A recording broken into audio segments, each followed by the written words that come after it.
리튬 배터리가 장착된 개인형 이동 장치가 특히 여름철에 위험한 이유 어제 설명드렸는데요. 만약 한여름 길가에 방치된 장치에서 폭발이 일어나 다쳤다면 그 책임은 누구에게 있는지, 또 보상은 어떻게 받을 수 있는지 임지은 기자가 취재했습니다. 물과 고온에 취약한 리튬 배터리가 장착된 개인형 이동 장치.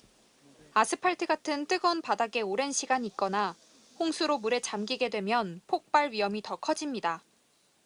무단으로 폐기를 해놔서 내부로 물이 스며들어서 폭발이 일어나는 경우가 1년에 한 10여 건씩 있었던 걸로. 그렇다면 사고가 났을 때 책임은 누구에게 물어야 할까요?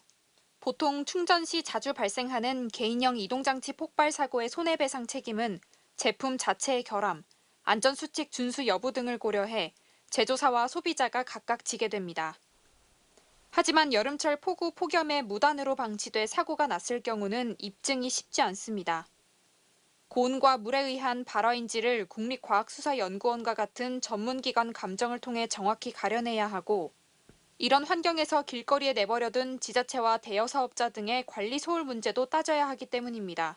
무단으로 방치된 폐기물에서 폭염 때문에 발화가 돼가지고 화재가 일어났고 인근 식품 공장을 완전히 불태운 그런 사례가 있었어요. 감정 결과가 나왔는데도 불구하고 이 책임이 누구한테 있느냐. 폭발의 책임 소재를 가리는 것과는 별개로 보상을 받을 수 있는 길이 없는 것은 아닙니다. 광주시도 예기치 못한 재해 재난으로 숨지거나 다쳐 후유증을 입었을 경우 보험금을 지급하고 있습니다. 폭발이나 화재도 해당 사항이긴 하지만 전동 킥보드와 같은 개인형 이동장치로 인한 사고는 회복이 완전히 되지 않았을 경우, 그러니까 후유증이 남았을 경우에만 보상을 받을 수 있습니다. 보장 항목 확대가 필요하다는 목소리가 커지는 이유입니다. 폭염이나 이렇게 과열로 인해서 PM이 폭발을 했다.